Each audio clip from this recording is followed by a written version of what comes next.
So I want to tell you the stories of the Big Red Chair and the lessons that I learned from the Big Red Chair. So I grew up in Burlington in a multi-generational French-Indian family. My grandfather lived with us, and I had 4 sisters. And we used to all fight to sit on my father's lap in the Big Red Chair. He was a fireman in Burlington, and he only was home every other evening. And so just finding the right spot to sit and hear his stories was kind of important to us. He taught us that books were important. We needed to value the books and the stories we heard. His favorite book to talk about, to read, was Baptiste, The Adventures of Baptiste. And to some people, Baptiste is, the stories of Baptiste written by Daniel Tremblay are stereotypic Frenchmen. They're written in broken English. And to some people, they're very offensive. But to my father, they were a jumping off place for his story. It put his history and his life in order. And to me, it was something I didn't quite understand right then and there. But I later learned that it was a code, and that my father was trying to teach us to code, to understand the politics and the troubles they had gone through. In elementary school, I was a baby boomer, and I lived on the avenue, and I went to 5 schools before I got to junior high. There were not many schools there. There was no room for us. So we went into the basements of churches and at the armory and various places like that. And one of the things that I always remembered was being all excited about running home with Weekly Reader and the Scholastic book orders. What I didn't realize then was we weren't like other families. We just didn't go through the list and pick out books. We had to take turns. And so sometimes your turn to order from the book order didn't come about until the second time about the next year. So, you know, you had to wait to go through the family. But I treasured books in elementary school, and I still have my Weekly Reader books. Then I went off to Lyman C. Hunt. At that time, when I was there, it was a junior high. And there, I was open to, exposed to a new library. Because I had been to so many different schools, libraries were fairly new to me, and I was really excited that there was lots of books there. The thing is that the teachers didn't have a lot of expectations of us, of most French Indian kids. They just accepted us as long as we behaved.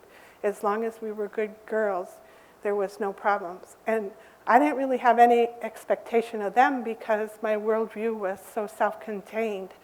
I lived in Burlington in a neighborhood with people who were also French Indian and had come from the same neighborhood my father had come from. And then an April vacation from school to Columbus Day weekend, we moved out to South Zero on a dirt dead-end road. And this road was all of our family, cousins, uncles, aunts, and grandparents. And the people who lived there who were not related were from Moccasin Village, the community here in Burlington, where my family was from. Then I went off to Burlington High School. And books were still part of my life at Burlington High School. The difference now was I realized that books often had different perspectives, different points of view. And the thing that really was bothersome to me was I didn't always agree with the perspective. And it was here at this school, I was required to read a book in history class called We Americans, the Cleavage of an American City. And it was the story of Burlington's history. It was Ellen Anderson, the author. It was her report on the ethnic studies that the Vermont Eugenics Survey had done. And she put it all together in this book, and I was required to read it in high school. And I sat there and didn't say anything.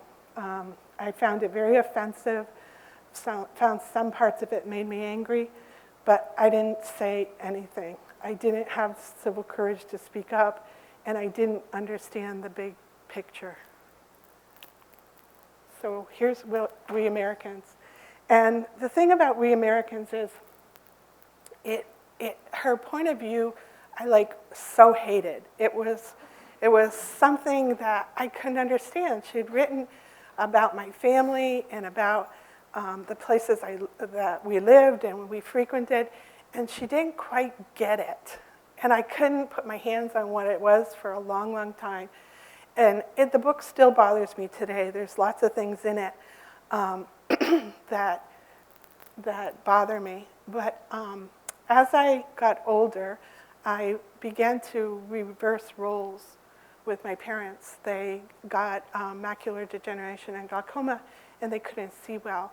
And so in the lazy afternoons, I would bring books and court records and all kinds of reports and research I had done to read to them. And I read We Americans to my parents, and my father said, "Who is this person?" And I explained who Ellen Anderson was and what the Vermont Eugenics Survey was. And he said to me, "It sounds like someone just blew in, wrote about us, and left." And of course, I knew he was right. That's exactly what it was. And he said to me, "Well, that's okay. Keep the stories coming. They're so much better than your mother's soap operas."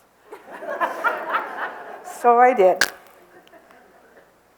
So the Vermont Eugenics Survey was a science program to improve the genetic stock of Vermonters. And they kind of asked themselves the question, well, if we can create a cow that can give more milk and horses that can run faster, then why can't we create a better person? And so they worked towards that goal. And what they wanted was to create a person that was more like the white Anglo-Saxon Protestant culture of Burlington in the 1920s and the 1930s. They wanted a person who was never defective, never dependent, and never delinquent. Do you know anybody like that? So this is what their goal was. But for many years, they went through documenting stories and things like this, and it was all pretty much based on subjective science. So many, many years later, it was deemed as pseudoscience. But by that time, many, many families were destroyed. Lots of families were separated. They never got to see each other again. Some people were institutionalized. My family, 623 people over many generations, were hunted down, tracked, institutionalized, and many were sterilized. So remember way back at Lyman C. Hunt, I told you there was never a problem as long as we behaved? Well, it's that good girl thing were part of the lessons from the Big Red Chair. My father always stressed how important it was to be a good girl, because if we weren't a good girl, we would end up in week school. And week school was one of the many institutions that was created to reform the people, the children, who they felt were not good.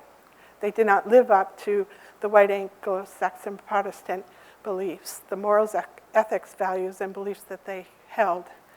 And but part of the lessons from the Big Red Chair also showed the fears my father had.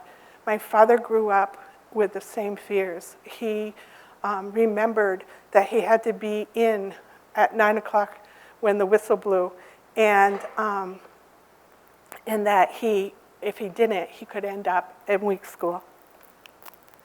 So I thought I was a good girl. When I got to high school, I realized I'd done everything right. I took college prep. I was on the National Honor Society. I believed I had done everything possible to be a good girl, but I knew I could not go to college. My parents had told me the story that my sisters, who had all gone through Lyman C. Hunt, the teachers had told them at parent conference that if they could only afford to send one to college, it should be my next younger sister. And when my parents frequently told me that story, and when I asked them why, they said they didn't really know. And I said, well, is it because my sister was light-skinned and blonde? And they said, yeah, we think so, as they handed me the potato brush every fall to scrub the dark off my knuckles and my knees and my elbows. So then I met this wonderful woman named Nancy Gallagher, and she introduced me to the world of eugenics and the world of archives. And I started to put the story together. I started to piece it together as you would a puzzle. And it wasn't like opening the door. It was more like a flood. And the flood just came flowing in, and I started to get answers to questions I had my whole life. And I asked my parents many more questions than I ever had. And my father never had the big picture, and neither did any of the people I interviewed. But they all had pieces. They had pieces of the big picture. So I kept reading. And I often found myself reading the books that were even in the office of Henry Perkins, the director of the Vermont Eugenics Survey. And they kind of helped clear up more of the puzzle and put things together. Then I started reading stories about families that had gone through similar things, and I realized how many people were hurt by this and the historical trauma that the next generations had received. I came across a children's book named Hidden Roots by Joseph Bruchac, and in it was a fictional story about a family that had gone through the Vermont Eugenics Survey.